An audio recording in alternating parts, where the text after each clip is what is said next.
Frontline Updates, where we delve deep into military strategies and updates from conflict zones. Today, we're discussing the progress of the ongoing special military operation as of November 2nd, 2024. I'm your host, Sharifa Mohammed MGT. I'm Colonel A.C. Oguntoye, an infantry officer. Tactical advances in the north. In the Kharkiv direction, the North Group of Forces successfully inflicted losses on Ukrainian brigades, including the 42nd Mechanized and 71st Ranger Brigades, capturing strategic settlements like Globoko, Volchansk, and Perovskoy. They also repelled a significant counterattack by the 57th Motorized Infantry Brigade. Welcome to Frontline Updates podcast, where we delve into the latest military developments.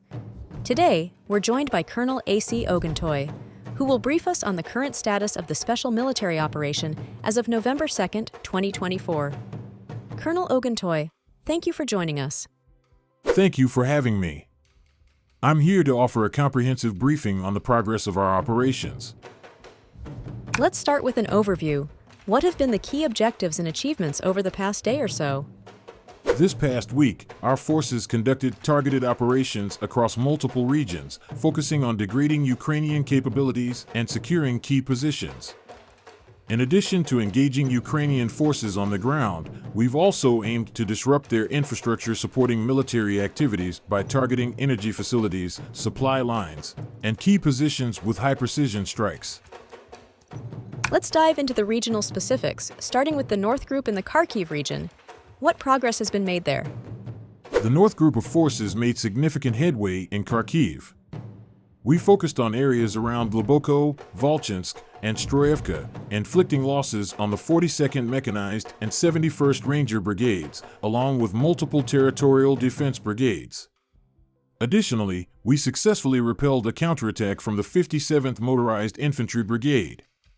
Ukrainian losses in this sector included up to 60 servicemen, 2 vehicles, and a field ammunition depot. It sounds like a decisive engagement. What about the West Group of Forces? I understand they achieved a notable gain? Yes, the West Group successfully liberated the settlement of Pershotravnevo in the Kharkiv region. They inflicted substantial losses on Ukrainian forces in nearby settlements, defeating units from multiple mechanized and assault brigades.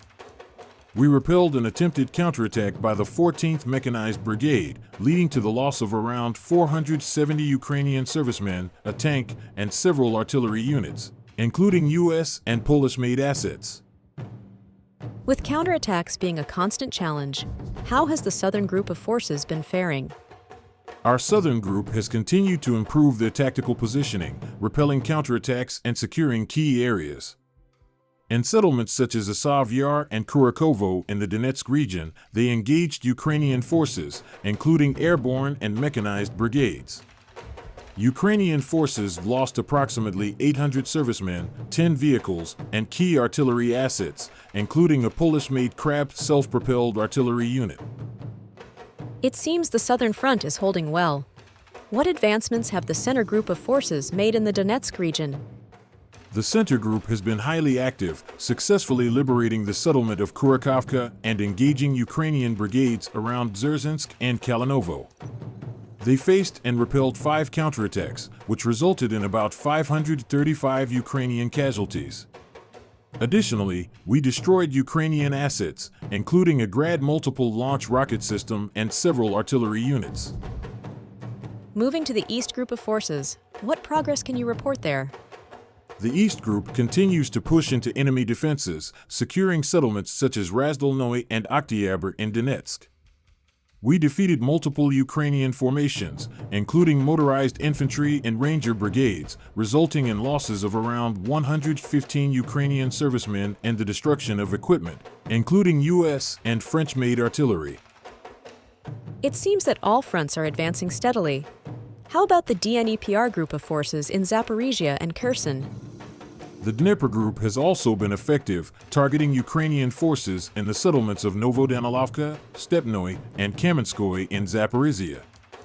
They inflicted losses on Ukrainian mechanized, infantry, and territorial defense brigades, amounting to around 65 Ukrainian servicemen and the destruction of artillery units, vehicles, and electronic warfare stations. You mentioned earlier that infrastructure strikes have played a key role. Can you tell us more about these operations? Yes, operational tactical aviation, UAVs, missile troops, and artillery have been essential in damaging Ukrainian infrastructure. This week, we targeted an energy facility, a military airfield, and a UAV production workshop, all critical to their operational capabilities. These strikes are strategically designed to disrupt their supply and command lines. How effective has the Russian air defense been over the past week? Our air defense systems have performed very well. We intercepted 4 ATACMS tactical missiles, 3 French-made hammer bombs, and 50 UAVs. This defensive capability is critical in maintaining control over our positions and minimizing threats from the air. Finally, could you give us an update on the situation in the Kursk region? In the Kursk region, our North Group of forces continued offensive operations against Ukrainian mechanized, tank, and airborne assault brigades. We thwarted multiple counterattacks, resulting in the loss of around 30 Ukrainian servicemen and several armored vehicles. 7 Ukrainian servicemen also surrendered during these engagements. Are the Ukrainian armed forces preparing a new attack on the Kursk region? Information on this topic has been coming in. The direction of the attack is still unknown, but there is a high probability that if it happens, they may try to break through from the side of Shaligin and Glukov. If these guesses are correct, then the configuration of the breakthrough forces will be approximately the same as before, mobile groups plus wheeled vehicles plus an attempt to implement the element of surprise. The goal is still the same: to reach the highway to Rylsk and then to Lgov, effectively to the rear of the Russian group in the Kursk region. The Russian armed forces are now moving towards the Ukrainian border with Russia in the Sudza area, and apparently, the plan of the Ukrainian armed forces is to try and stop the counterattack of the Russian troops with a new strike and by creating a threat in a new direction. The first attempt to do this from the side of Novi Put and Obukovka ended in vain, but it seems that there are still options for action. Colonel, thank you for providing such a detailed briefing on the current military situation. Your insights are invaluable to our understanding of the conflict's dynamics, and thank you to our listeners for tuning in. Join us next time as we continue to provide up-to-date coverage on global military affairs. Stay with us for more updates and expert analyses on global defense and security issues. Stay informed, stay secure. Thank you for the opportunity to provide these updates. According to Gaza's health ministry, at least 55 people have been killed and 192 others injured across Gaza in the past 24 hours.